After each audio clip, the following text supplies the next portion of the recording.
is the Liberty Blue Rangers Podcast. With Andrew Chelby and Nick Zararis.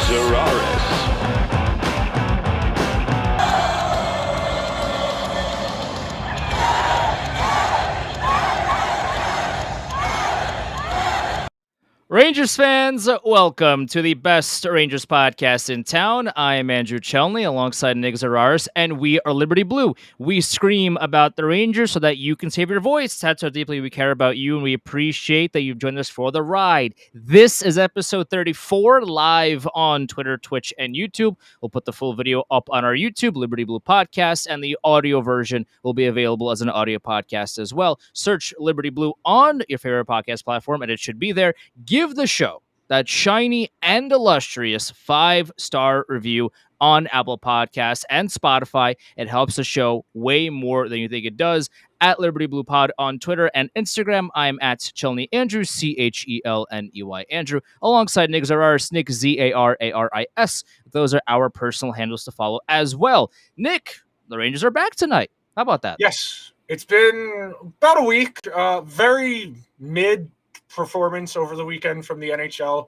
Whatever C-suite executive pitched those games, those mini games, skill games, whatever you want to call them, and then the All-Star game itself needs a fundamental reevaluation. Just to be frank with you, the NHL All-Star game, all All-Star games, frankly, need a reevaluation. Even the NBA, all the Pro Bowl, the NBA, the NHL ones. I mean, they're all just very boring. They I feel like, I don't know, maybe they were genuinely more interesting in the past. I also do feel like there's some nostalgia there as well, because if you take a look back at those older All-Star games, they were kind of the same thing. Like they were more or less the same thing that we have now. Maybe more players wanted to be involved, and maybe they had more enthusiasm to be there and do wacky things. But overall, the process is the same. But nobody seems to just care about All-Star games in general, regardless of the sport that you're playing. Maybe baseball cares just a little bit more because of the Derby, but every other major sport is just like, they all players want to do is be named an All-Star, and then everything after that, they're like, I don't care. I don't care what happens. Just name me an All-Star, and I'm good. Yeah, no, it's not unique to the NHL problem, the NHL All-Star game, not really just having any juice with it, to be honest. It's a generational thing. The All-Star game used to be about seeing the guys you didn't get to see, seeing the guys in the other conference and other markets that you only saw maybe once or twice a year. Now everybody has access to highlights whenever they want, as often as they want. So we know what's going on with other teams if you're that invested. But as far as the Rangers, we're back. We had news yesterday. It broke yesterday that they've brought people back from the AHL. They're going to be carrying 23 players. We know Halak is in tonight against Calgary. We know that Blais is going to be in the lineup. Kravtsov's going to be out. Gauthier is going to be out. Let's start with the big, what do we think this means? Because that's really what's interesting here. Roster transactions are, especially these types, are very just blah. The 12th forward, the 13th forward, this isn't really going to be the difference between the Rangers being this good and that good. But as far as what we think it means, and we were talking about this before we started recording, understanding just what the Rangers think they need at the deadline. And very simply, carrying 23 players, you're accruing less cap space. It's that simple. They could have choose to left Cooley down there in Hartford, where Sammy Blais had a nice 2-week vacation in scenic Hartford, Connecticut. Scored a goal. Look at that. 4 goals. Scored goals. Which, if I speak, I'm in big trouble, Nick. I can't. Correct. I prefer not to speak. Correct. We're going to be reasonable here. The Rangers have more important things to figure out than who the 12th forward is, who the 6th defenseman is. We're at this point in February. We are on February 6th. We are 3.5 weeks away from the NHL trade deadline on March 3rd. The Rangers still don't know what their optimal lineup configuration is, so they don't really know what they need to go out and get at the deadline. Because when they started the season, it was Kakko on the first line, it was Lafreniere on the second line, and then it was Jimmy Vesey on the third line with Filipino, and they were rolling along, didn't get great results. lost a bunch of games down there, changed the lineup around again and again and again. And we're at this configuration now where it's Panarin playing with Zibanejad, where it's Hedl back with the kid line, and Trocheck playing with Kreider. And we still don't know if this is what the top 9 is going to look like. And that's what makes it a challenge to kind of forecast who they're in the market for. Because the Rangers could very easily in a week say, all right, we want to try Kakko again with Zibanejad. Okay, so you don't need a top 6 right wing anymore. But if you want to keep the kid line together, who's going to play first line right wing? Because Kakko is really the only right wing who's got an established, like, we can play this guy anywhere. The other 3, when we're talking about Kravtsov, Blais, VZ, etc., none of those guys jump out to me. Or Gaudreau, who, is a center by trade, but gets jumped out to the right wing for convenience purposes. None of those guys jumps out to you as the second line right wing on a team that's going to contend for a Stanley Cup. This team needs more, but we still don't know what they need because they still don't know what they need. My biggest concern, or one of the biggest concerns that I have about this team, is that regardless of who they get, there's a very good chance that Gallant puts VC and Gaudreau in the top 6 anyway. That's a gnawing thought in the back of my head. Where let's say they get Timo Meier, for example. Let's say they get Ryan O'Reilly, for example. None of that matters to Gallant because he will still put VC and Gaudreau in the top 6, or at least he'll rotate them in. And then if Gaudreau happens to get an assist or get a goal, then that's where Gaudreau will stay for the rest of time because Gallant trusts his guys in very big air quotes. If you're listening to the show, very massive air quotes on that. Like, that's one of my biggest concerns about this trade deadline is that the Rangers go and acquire some really good talent, for example, and then Gerard Gallant is like, nah, I know better. I know that Barclay Goodrow is a top 6 talent, and I'm gonna stick him there anyway. That's my worry with this team is that no matter who they get, Gallant is still going to be as stubborn as ever and is going to play his guys no matter what. And hopefully I'm wrong about that. It's just a worry that I have knowing how Gallant has coached to this point. Oh, I completely agree with you. Like I was telling you before we started recording, I spent a good part of my afternoon on Friday texting back and forth with Josh Califin, trying to forecast what the Rangers could do, who they could go out and get. And I told him my biggest concern is they keep playing Gaudreau in the top 6 and it messes up the lineup. And because playing Gaudreau in the top 6 is not in his toolbox. The further down in your lineup you play him, the more effective he's going to be, the better your lineup is going to be. They need one more guy for this top 6. I think that's a fair assessment, unless you're going to ask one of Kreider or Lafreniere to play on their off wing. If you're going to do that, then okay, you could say we want 2 bottom 6 forwards and an extra defenseman just as insurance because Libor Hajek hasn't played a game since December 12th and probably should be paying rent at this point as opposed to the Rangers paying him. But we still got plenty of time here. The Rangers play 13 games this month. There's a couple back-to-back sprinkled in here, and we're going to have a real good understanding of what they need and who their real competition is. Because like we were saying before we started recording, we were talking about who the Rangers have been linked to. They've been linked to Meier. They've been linked to Kane. Part of me is very convinced that the Sharks are out there floating, that the Rangers are interested in Timo Meier, so that the Devils will up their offer because the Devils just frankly have better assets than the Rangers do. Sure. The Devils have picked higher in the last couple of drafts than the Rangers. The Devils also have NHL talent that they could trade, like a Dawson Mercer, who is very good, or an Alexander Holtz, who is very good in return for a Timo Meier. And the Devils, like we were saying, are well positioned to be good for an extended period of time this season. And barring something weird happening or the Devils catching Carolina, that's more than likely your first round playoff series. And I don't feel great about that right now. It's February 6th. There's a lot of time for that to change, but I would not feel great about the Rangers playing the Devils in a best of 7 series. Well, they didn't look good in the 3 games they played. They won one of them, and then the other 2 they got destroyed in the first one, and they blew the lead in the last game that they played. I mean, this is not a team that, again, and regular season and playoffs are different. They're different. They're not, you shouldn't look at, oh, well, this team, won every single time in the regular season, so it's going to be the same thing in the playoffs. That's not how this works. But you just watch the way that they play each other over those past few games, and you wonder if these rosters are similar-ish. Maybe, obviously, the Rangers are going to add, the Devils are going to add, so both teams are going to be in theory, better than they are now. What is going to set the Rangers apart from the Devils such that the Rangers are going to win 4 of 7 games? Because in the 3 games that they played, yeah, they won 1 and they almost won a second, but they blew that one. They got destroyed in the first meeting. That is going to be a hell of a series either way. And are the Rangers right now poised to win the series?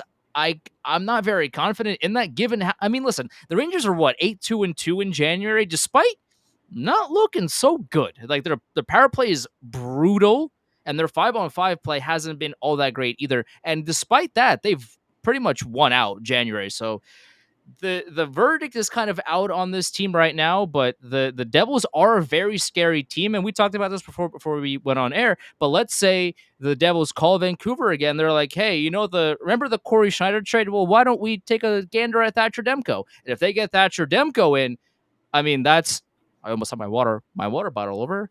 That was a scary moment.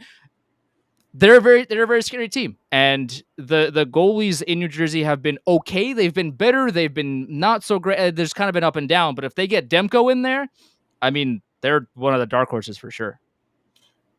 Okay, part of what makes this so interesting from a team building and an armchair general manager perspective is that we don't really know what the general manager is thinking. We don't really know what the coach is thinking, because there are viable candidates for the holes the Rangers have: top 6 wing, 6 defensemen in the organization. Zach Jones made the AHL All-Star team. Matthew Robertson has put together a solid second AHL season. They have Vitaly Kravtsov sitting around. They could spend the month of February auditioning these guys for these roles to kind of understand whether or not they need to go out and get a bona fide top 6 guy. Or if you just give player X a little bit more run, a little bit more time to get comfortable without just suddenly changing their circumstance as soon as they start finding a rhythm, then you could say, okay, let's have the best bottom 6 in the entire NHL then, because our top 6 is settled. Let's go out there and get an Ivan Barbashev. Let's go out there and get like an Adam Ernie. Let's go out there and get these marquee bottom 6 guys, have a dominant bottom 6, win with our depth. And then if push comes to shove, we think our superstars, our Adam Fox, our Mika Zibanejad, our Igor Shesterkin are better than your guys' best guys. With the depth, okay, you could talk me into that as the team build. But you asked me before we started recording and if we think Kravtsov has played his last game as a Ranger. And there's a good chance he has, to be frank. He hasn't played the last couple. He didn't play the last game going into the All-Star break. Got in for about 2.5, 3 weeks prior to the last time he was healthy bombed. Played pretty well. And they did what he asked. He has done everything that Gallant and the Rangers have asked him to do. Has he played well defensively? He has. Has he been noticeable offensively? He has. I mean, he didn't score 70 goals in the 8 minutes of ice time he gets a game, but what is he supposed to do? Like everything that the Rangers have asked him to do, he's gone above and beyond to show this organization that, hey, I'm pretty good. And if you play me more than 4.5 seconds a game with teammates that can actually score goals and do things, I can do things for you. And the Rangers were like, nah, bro, we're good. Get up there in the press room with old Libor Hayek there. Hey, you have a grand old time sitting up there. That's what they're doing. And it doesn't make any sense to me, but here we are. We said it first week of January. They needed to get him back in the lineup to either see if he was usable or if they could trade him. Realistically, based on the way they used him, it seems very clear as of this moment that the plan was get him in the lineup for a few weeks, show he has a pulse, dangle the prospect of if you put him on your team, maybe a new environment, he can be a little bit more than what he is. And that's realistically where I think he fits in here now. He is the B prospect in a trade package for a top 6 wing or an extra forward, or maybe you do something weird. You do a player for a player type thing. You look for a defenseman who maybe needs a change of scenery. You look for a bottom 9 forward on another team that may be a little bit closer to unrestricted free agency, a little bit more expensive, but somebody a little bit more established from a team that's kind of looking to make their team a little bit younger. That realistically is what I think Kravtsov is at this point, because it seems like the coach just doesn't have any interest in giving him a chance. And maybe Kravtsov isn't anything, but it feels dumb to not even try, considering the Rangers are relatively comfortable in a playoff spot. I mean, they have 62 points. They're 5 points clear of Pittsburgh, who's the last wild card team, 6 points clear of Buffalo, who's the first team out looking in. That's not a huge cushion by any stretch, but we're talking about playing a forward 13 minutes a game versus 9 minutes a game.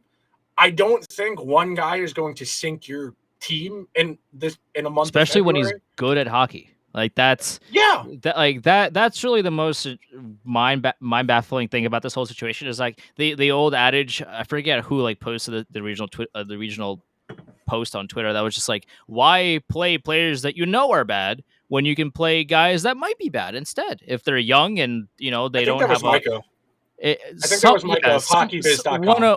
One of those smart hockey people posted that years ago. It's still true to this day. Why are you playing older veterans that are not very good at hockey when you have young players that you drafted or have acquired through other means that are still in their RFA type of environment and you have under control but you refuse to play them because the quote unquote veterans that are definitely bad supposedly deserve the ice time over young players that could be good, but also could be bad. We don't know because you don't play them.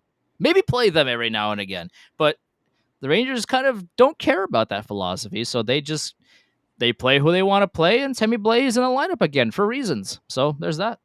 Okay, this is something else we can talk about along those same lines. I firmly think they sent Sammy Blais back down to the AHL for conditioning to get him game reps, to get his confidence better than what it was. Because being frank, the dude is going through it. He knows he's not playing well. He knows he needs to be better and that people expected it and the team expected more out of him.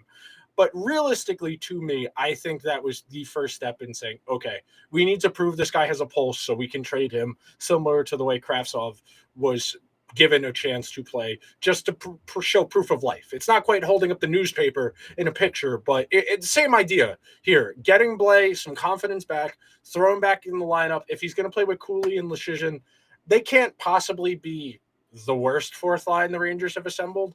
It's not going to be good, just being frank with you. It's not going to be a good fourth line, but Cooley brings the tall North American thing that Gallant seems to like. Leschyshyn brings the North American thing that Gallant seems to like. And Sammy Blais brings the North American thing that Gallant seems to like. So big man from Canada, checks boxes for Gallant. He inherently trusts those guys more than others.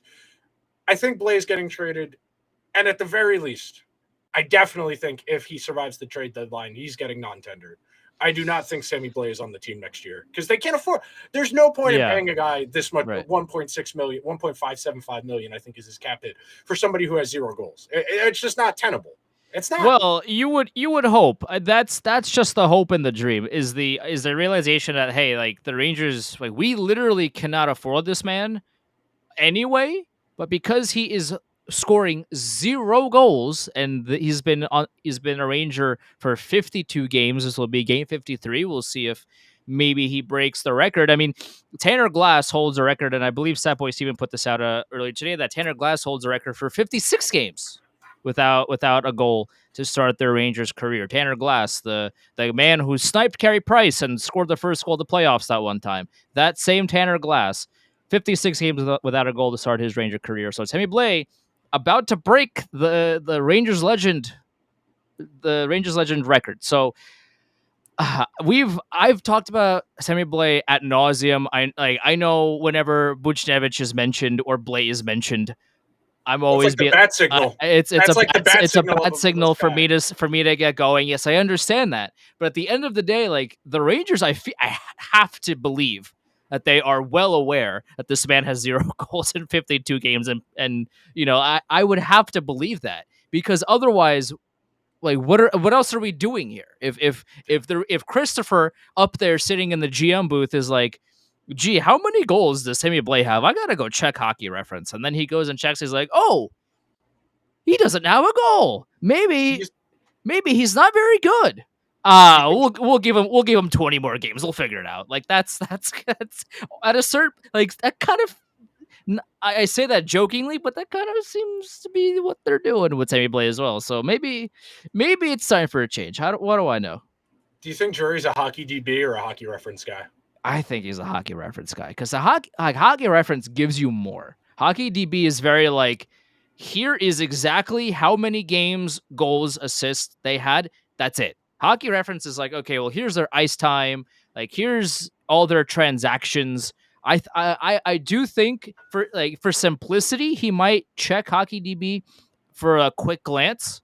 But if you want anything substantial, if you want like more stats than just goals and assists, you go to Hockey Reference. I mean, hey, not sponsored by Hockey Reference, but if you want to partner with us, come and say hello. Our DMs are open. But I mean, I would think he's a Hockey Reference guy. Do you think he's a Hockey DB guy?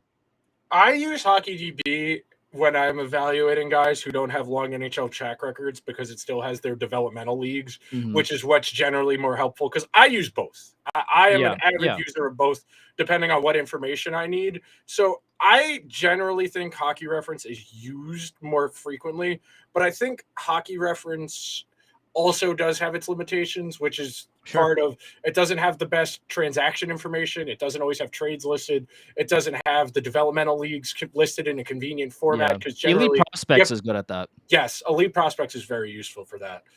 And speaking of prospects, what do you think the Rangers' best prospect for improving the roster internally is this month? Because you got to figure that is part of the calculation here for this upcoming month, not just the trial run of doing this with that, finding the right combinations, etc. I think the most obvious one is they just assume Trocheck is going to start getting the puck to go in the net as opposed to off of the post and off of the crossbar. Anything else jump out to you as far as like obvious solutions, just like playing a little bit better? Well, their power play has been an unmitigated disaster for the whole month of January. I can't say unmitigated disaster. I mean, they're still middle of the pack. They're still 17th or 18th in the league. Right, but when you consider that a lot of their offense is genuinely run through how well their power play plays, then by comparison, especially how they played earlier on in the season, they need their power play to score goals to win games. Now they did play the month of January without scoring a lot of power play goals and still winning most of their games, which is great, even though they didn't look that great.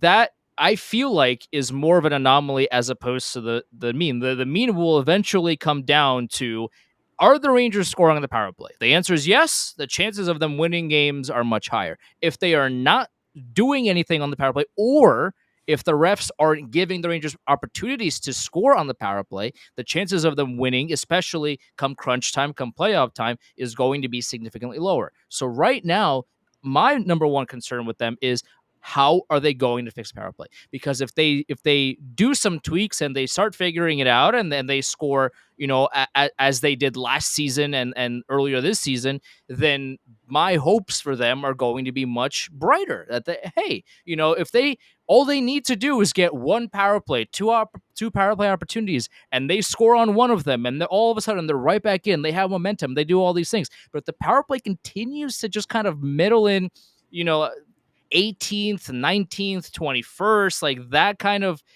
stat line within the ranks of the NHL, then that's going to be a problem. And a lot of the Rangers really hold their special teams to high regards, that, hey, like, we have all these pieces and we have all this high-end talent on these power play units.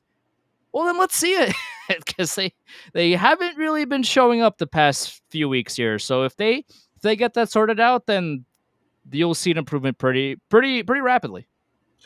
So a couple of points off of what you just said. Number one, I am reminded of the article Arthur Staple in The Athletic wrote 4 games into the season, where he said the Rangers power play was even better than it was last year, and that it was basically unstoppable, and they would not be able to, teams would not be able to adapt because the Rangers simply had too much talent at 5-on-5. Famous last words. Never make proclamations 5 games into a season. Yeah. Good rule of thumb. Even if the guys on the team are like, we know it's good, we're not going to tell you how to stop it. Other teams eventually are going to figure it out. This is professional sports. If you put something on tape, eventually the developmental people, the scouting people will be able to put together counters. Everything in hockey has a counter. It's not as linear as football, where, like, deep passes, cover 2. In the seams, cover 2. It's not as linear as that is in football. But as far as the power play and something off of that, one thing we have said for a month now, this was one of my predictions for the new year, was either change the personnel or change the tactics. It doesn't seem like they're going to change the personnel because they have acquiesced at every single turn to accommodate Vinny Trocheck's skill set, even though he doesn't necessarily fit with what they want to do, whether it be with Panarin at 5-on-5 or on the power play where he's playing that holding role, looking for the one-timer, but also serving as a bumper from the intermediaries on the half walls, getting it to the other side. I would like to see somebody else in that role, or if they're not going to change Trocheck there, you got to get a left-handed shot where Panarin is. That way they have the one-timer on both sides. Those are the only two things I would suggest here. If they're not going to take Trocheck off, you got to either change who's taking the majority of the shots from Zibanejad to somebody else, at least for a little while, to ease up the defense on them, or you need a lefty shot on the other side opposite Zibanejad because they don't have the one-timer there. And something I want to talk about in this context, and I was thinking about it earlier because I did I did my appearance on Locked On Flames this morning, and we were talking about the last couple of years of the Flames because this is the 500th episode of the show. This year, Jonathan Huberdeau has really kind of struggled to find who he needs to play with in Calgary. They've tried a bunch of different people with him. They started him out with Elias Lindholm, who was the Flames' best forward, left on the roster after the offseason. Didn't really work there. He spent an expanded period of time with Nazem Kadri and Milan Lucic, which seems to be what they're rolling with for now. It's the same thing with Trocheck. They have tried a few different things now, whether it be with Panarin, whether it be Kreider. They got to find a way to get the guy they thought they were getting. Because to be frank, I've been relatively underwhelmed. 33 points in 48 games, that's relatively fine. The defense hasn't been there, just to be frank. Some of that is the byproduct of playing with Panarin, because Panarin is just frankly bad defensively now. He picks and chooses when he wants to play defense, and that is a drag on the other people on his line. Trocheck probably is better defensively than he's played this season with the Rangers, but because he spent so much time with Panarin, a lot of his defensive numbers aren't as good. And speaking of defensively, big picture, and you mentioned before that in the month of January, the power play hadn't been good.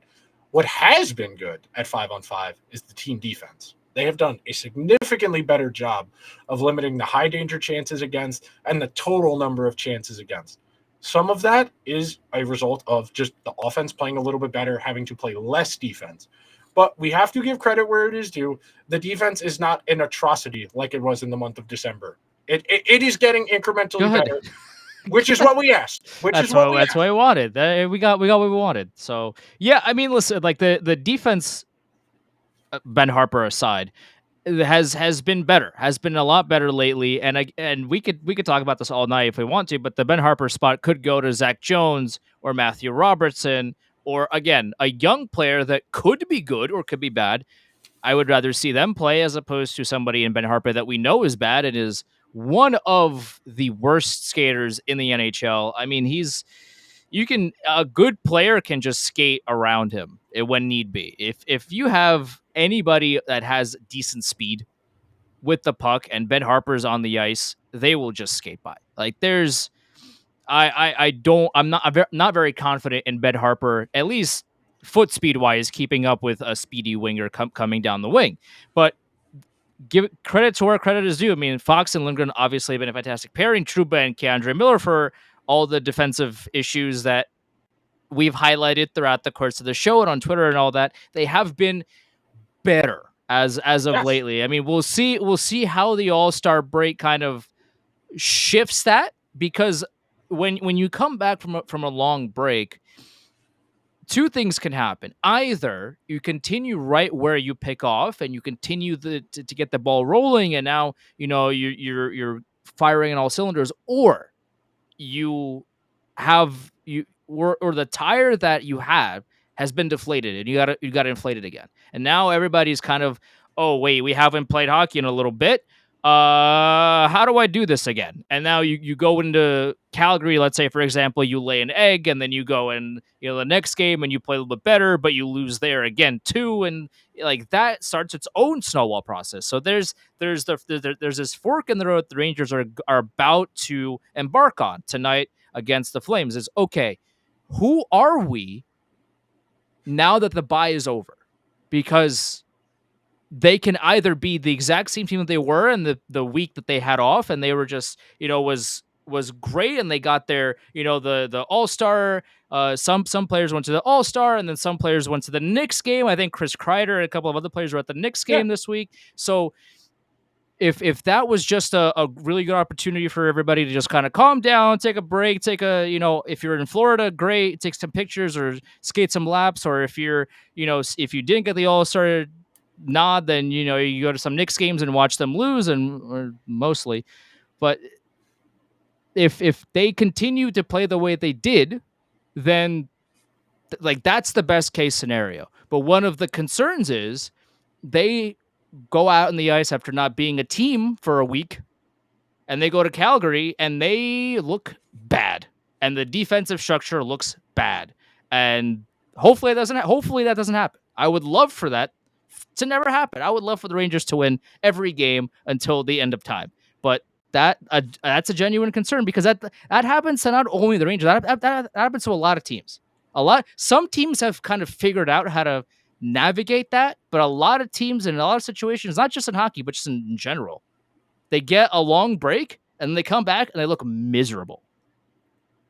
Andrew, I have a question for you. Sure.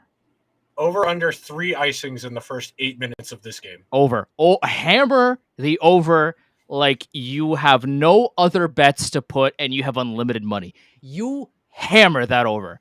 I wouldn't be surprised if we saw double that, honestly. Yeah, 2 teams that haven't played in more than a week. A lot of guys who spent the week getting the Cancun 10, as I like to call it. It just a couple light. It's light beer. It's fun. It's light beer. It's not good. The calories. Right. It's vacation. No, they don't. The calories when you're on vacation, they don't count. No, of course. They don't. The calories don't count on vacation. For the guys who stayed up here in the Arctic squall over the weekend, that's right, froze their balls off with the rest of us. Those guys, you're a trooper if you stayed in New York the last week, as opposed to going to like Cancun or Vegas or somewhere warm when you had a whole week off. But I digress. As far as the game tonight, I do want to touch on this for a minute, because the Flames play a style that the Rangers struggle against. The Flames will dump the puck in and force you to break out as often as they can. They want to put pressure on your defensemen, force them into making mistakes, which we know the Rangers defensemen are liable to do. Last year, when the Rangers played the Flames both times, the Flames dummied them. The Flames absolutely bodied them, because the Rangers spent the entire game in their own end, unable to break out. The Rangers also play Seattle this week, another team that plays that type of style. They play Carolina this week, who also plays that type of style. The Rangers need to, part of finding that identity is going to be figuring out what they are good at. We still don't really know what the Rangers are good at as a team, other than Igor Gobert. Because that's the only thing we know for sure. That, and that Adam Fox can do some stuff. Yeah, he's good at hockey. That's really all they've got. That's really all they've got as far as a consistent identity and what are we good at. Part of this month coming up, and part of figuring out what you need at the deadline, is figuring out what this team is going to be. Part of that is figuring out who's going to play with who. Because last year, at this point, we had a pretty clear understanding that the Rangers were going to add at least 2 forwards, if not more. They ended up adding 3. They added an extra defenseman as well. The Rangers definitely need to add stuff, but we got to figure out what they need. And part of that is just going to be them playing games. They have had a very disjointed schedule, lots of extended 1 game, 2 days off, 1 game, 2 days off, 1 game off, back to back, after a couple of days off. The next month is 13 games in 3.5 weeks. There are 13 games between now and the trade deadline. We're going to know exactly what they need based on that, because they're playing good teams too. There's a couple stinkers in there, but they go to Calgary twice. They play Calgary twice. They play them here tonight. They play them in Calgary next week. The Western Canada road trip has never been kind to the Rangers. No. I think about the one from last year where they went to Vancouver, blew the late lead in the game, went to overtime and lost the game. They went to Edmonton and Connor McDavid skated through 4 people, scored a goal that is in every single commercial on ESPN and TNT. Matthew Tkachuk scored a goal between his legs last year against the Rangers on that Western Canada road trip as well. Those teams are not great in Vancouver, Edmonton, and Calgary, but historically the Rangers do not play well on that Western Canada road trip. And we could have a very different conversation by next Monday about, how we feel about this team based on how the next 3-4 days go. I think it's very funny to think about how the Rangers are 49 games into their season. Now, some teams have played 52. Yeah. We are more than halfway through the season, and we have no idea what the Rangers are. The Rangers, I don't really know what they are, and despite all of that, they are 27-14-8. Yeah. I think that's just hilarious because we are 50 games into an 82 game season, and this team has not a single clue what their identity is. We don't know what their identity is. No one has any understanding of who's playing with who, what the lines are going to be 5 minutes after the puck drops. No one has any clue about anything, and yet the Rangers keep winning. I think inherently that's hilarious because some teams they rely on having a set structure of okay, these are the lines. This is what's going to happen at this time, and that's how they play. And the Rangers are just like no thoughts, just vibes, and that's how they win games. And I think that's hilarious. That is part of the way they want to play. Most nights they want to look the other team dead in the eye and say, our best guys are better than your best guys. And we're going to show you because we have no structure. Our power play is very mediocre. Our kill is good. The top 10 penalty kill, you give credit where it's due. Yeah. Granted, so a lot of that is your goalie. Your best penalty killer is your goalie, as every cliche analyst likes to say. But that is very important. And when you have one of the 5 best goalies in the league any given night, you've got probably the best or second best defenseman in the entire league any given night. That makes up for a lot of problems. Just being frank here, the Rangers have played at least 9 different fourth lines this season, 10 maybe at this point, and they've largely treated that as like a throwaway problem as opposed to like, part of the team instead of like, trying to figure out what they want that to be. It's all right, well, we're going to try Lecision tonight. All right, we'll go back to Gauthier. Well, we haven't played Blais in a while. Let's get Blais in there. And as opposed to like treating this like a job, they're treating it like being a waiter at like IHOP, where it's who do we got in today? Okay, let him do that section. Yeah. That's basically how the Rangers have handled the fourth line is a wait staff with a bunch of part-time people trying to fit people in around college schedules, other jobs, the time they have with their kids, all that stuff. It's frustrating, but at the same time, this is what makes doing this fun is not even the team knows. So we can't be wrong. No. If the team doesn't know, that's right. We can't be wrong either. That makes our safety net pretty big. If the team itself has not a single clue what they're doing, I think one of the important things that we should talk about as well is that the Rangers are kind of waiting to see what happens until closer to the deadline, and they are accruing every kind of dollar they possibly can, except for today for reasons I don't know, because now they're carrying 23 skaters, and now they really are not accruing any extra cap space at all. But the Islanders, on the other hand, which is one of the topics that we should talk about, is they got Bo Horvat, they traded away Beauvillier and Aatu Ratti, and and a first round pick. Aatu, yes, I'm sorry. And a first round pick also, which the Islanders they don't really have a whole lot of anyway. But now, okay, you give up a first round pick, you get Bo Horvat. Listen, he's a solid player. I don't know what this does for them, and like that is one of the most interesting storylines that we're going to see come deadline, because if Bo Horvat comes in, and in the I don't know how many games they have until the deadline, like let's say 11 or 12. If they have 11 games until the deadline and Bo Horvat scores 17 points and the Islanders win 8 of 11, that's going to turn around their entire season. But they pretty much went all in, and I would imagine if the Islanders did that move, they're going to do more moves because because it is too early in deadline season. Well, I guess it is Lou Lamoriello, and he doesn't really do a whole lot in terms of roster changes. So maybe it is just Bo Horvat and that's it. But I would have to imagine that Lou Lamoriello, who made this move early on in the process, that he is going to add more. Now, is that going to be enough for them? Because right now, the Islanders are 2 games back of the Penguins, but the Penguins have 3 games in hand. And the Penguins, they look really bad. Like they need goaltending, and we talked about this before the show that maybe Thatcher Demko, maybe some other moves, but but Ron Hextall was very non-committal about using his first round pick in any kind of trade this deadline. So who knows? But what did you think of the Bo Horvat trade? Because for me, it was like I wasn't expecting that. I love that the insiders had no idea, because the insiders like just don't get info unless they are fed by the GMs and the teams. Like they have no idea about a lot of these things, unless it's Patrick Kane to the Rangers, because every insider that has access to Patrick Kane's agent and their PR team has been pushing that for 3 months, for not even 3 months, since last summer they've been pushing that. So unless they're getting fed the information, like they don't really know more than we do. So the Bo Horvat trade was a surprise, but are the Islanders a solid playoff team as a result? I kind of don't know. Okay, so as somebody who has a lot of Islander fans in their life, he's a very good player. I'm not hating on the player. Bo Horvat's a great player.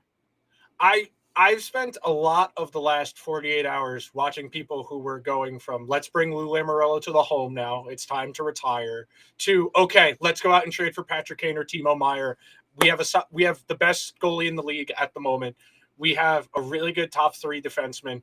We've got another solid player. I think a lot of the Islander fans and me and content people calling Bo Horvat a superstar or star are just not right. Like, yes, he's an all-star this year. He has 2 career 60-point seasons at 27. I don't think he's a superstar player. I don't think he's elite. I don't think he's a game-changing player. He's really good. He's a really good player. He's going to make them better. They still have real issues. They don't really have a bottom 6 that contributes a whole lot. Their team defense as a whole is not nearly as good as it was the last couple of years under Barry Trotz, as it was under Barry Trotz, as they are now under Lane Lambert. The team defense is not nearly as good. The reason Sorokin is having one of the best goalie seasons he is having a season on par with what Igor was doing last year, because the Islanders are atrocious defensively. They concede a lot defensively to try and cheat for more offense because they don't score a lot. Horvat does help. I'll be curious to see if they're going to play him at center, Barzal on his wing, and see if from what I saw today at practice, they had Barzal and Horvat playing with Josh Bailey, who, from what I've been told from people, that they're trying to audition Bailey to get him out of here as an expiring contract somewhere else.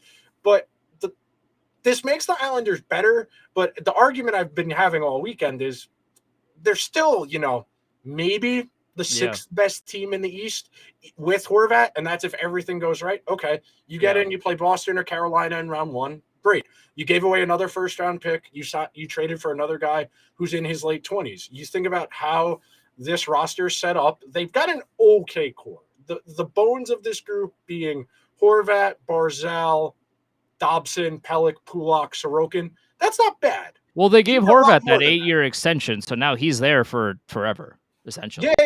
Yeah. You've got him. You've got Barzal. Those are your 2 lockstep forwards. They've got 2 more years of Brock Nelson, who's having a very nice late career.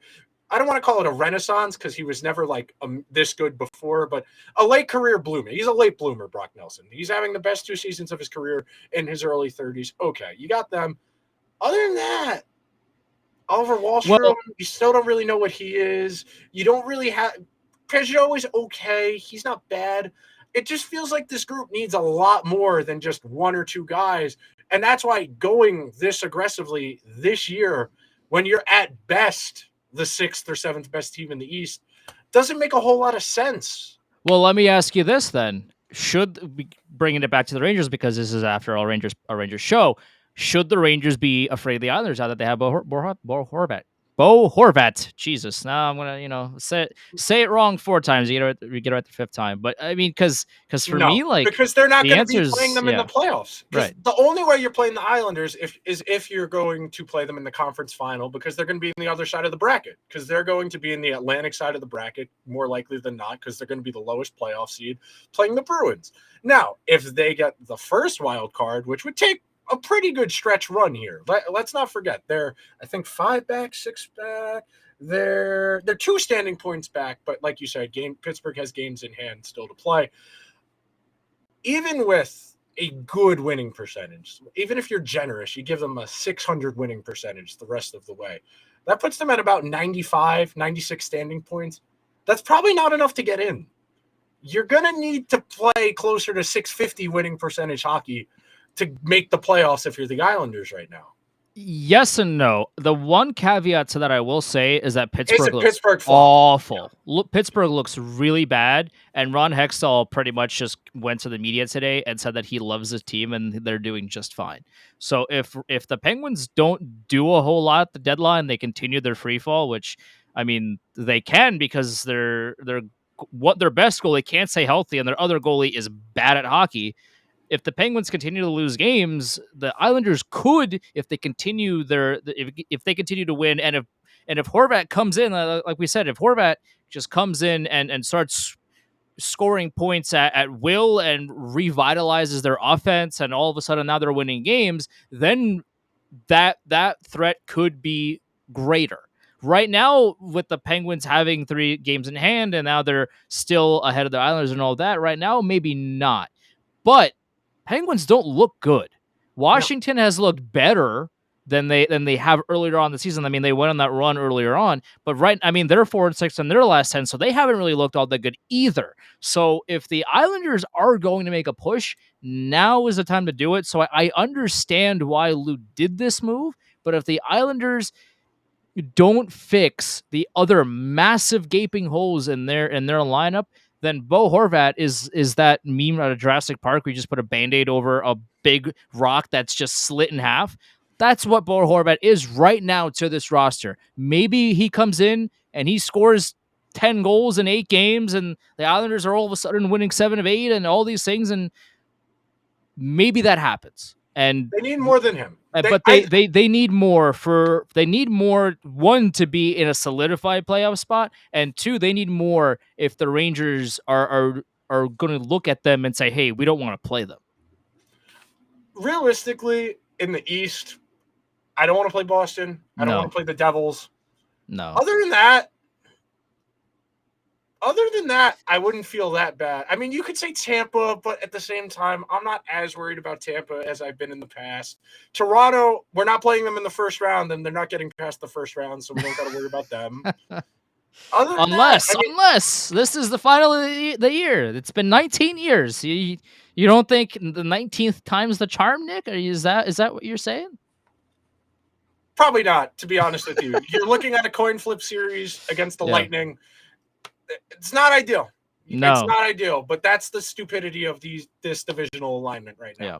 I think that was one thing I found interesting. I don't know if you saw it, and we'll wrap up on this. Over the weekend, The Athletic did the player survey. They talked to 16 different people at the All-Star game, and one of the questions they asked was, what do you think of the playoff format? And I think it was 14-2, and the players they surveyed would like it to go back to the 1-8 per conference as opposed to this division format. And I think it's more fair, which is ultimately the goal here. Oh, yeah. I think it should be the goal of your playoff format should be that it's the most fair. And let's be frank here. I don't need to see Capitals Penguins again. I just don't. I don't need to see the Lightning play the Leafs again. I don't need to see the Leafs play the Bruins again. Revitalize the playoff format. It will make everybody's experience a lot more enjoyable, and it'll make teams more aggressive. Because of the way this is set up right now, the only way for some of these teams in is as a wild card. And what? I'm going to give up my first-round pick this year and next year for Timo Meier to play the Bruins in the first round?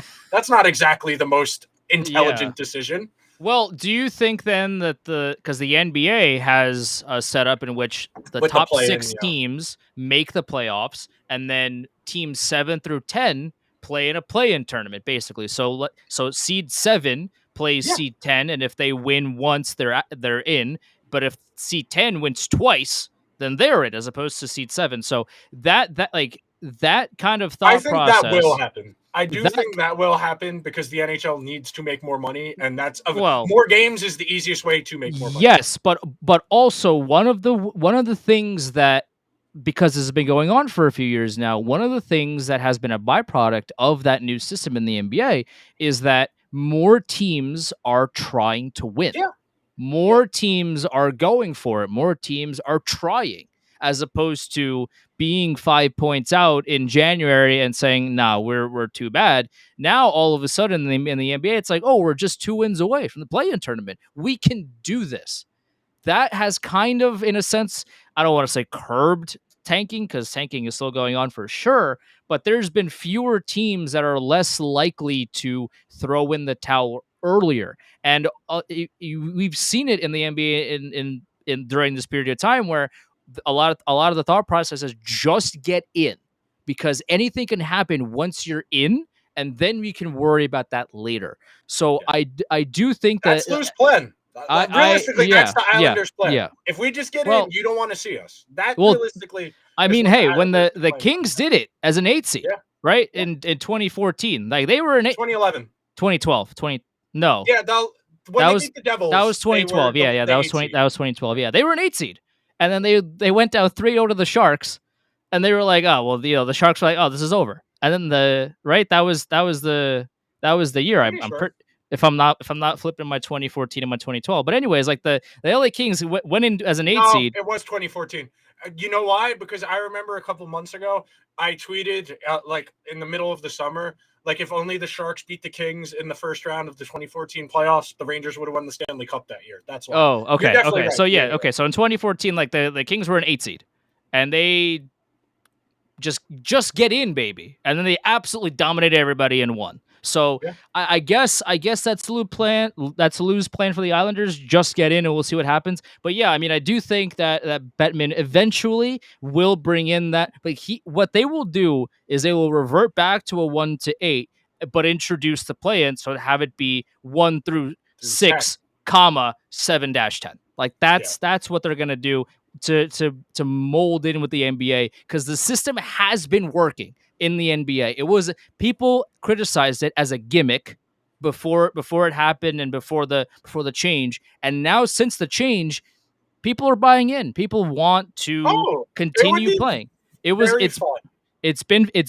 has been a success in the NBA, and I'm sure the NHL is not far behind. Oh yeah, no, I would sign up for a Washington, Pittsburgh, and then Buffalo Islanders. That's what the two sets would be in the East. All right, let's wrap. The Rangers play the Flames in 10 minutes. Let's get everybody out of here promptly so they got time to go to the bathroom, get a drink, get settled in, watch the Rangers play the Flames. Make sure you are subscribed to the show on your favorite podcasting platform or on all the major ones. Make sure if you like to watch on video, go on YouTube. Full videos are up on YouTube. Sometimes quick reactions to when things happen, or if I have miscellaneous ideas that come to me in the middle of the night, that kind of thing. There's a lot of miscellaneous stuff on there. Liberty Blue Pod on YouTube. Liberty Blue Pod on Twitter and Instagram, clips, graphics, informational stuff, trying to educate the masses a little bit. The personals, Andrew's is Chelney Andrew, CHELNEY Andrew, and then mine is Nick Zararis, Nick Zararis. Make sure you're followed along for those as well. Hopefully the Rangers can play okay tonight. I don't need to win, but don't make this miserable, please. I know both of these teams haven't played in a week, and everybody's got to get their sea legs back under them. But let's not have a miserable hockey game, please. I'd like to have some fun tonight. Well, they have 4 games this week. They have Calgary, Vancouver, Seattle, and then Seattle, Carolina's a back-to-back. So there's 8 total points on the board. What is a successful week to you? How many points? 6. 6? Yeah. Yeah. You got to get at least 6. Yeah, 6 would be a good week. 6 would be a good week. Yeah, hopefully you can live with 5, but 6 is what you want. I would say 6 is kind of the cutoff. Anything less than that would just be not ideal. And as like, if you're gonna lose, please don't do it the way you did against Toronto, which you just literally took a point and you threw in the garbage can. If you're gonna lose, like at least don't do it like that. I would much rather, for my sanity more than anything else, lose respectfully than whatever that was, because that was a disaster. All right, we'll see you guys next week. Enjoy the game, guys. Later.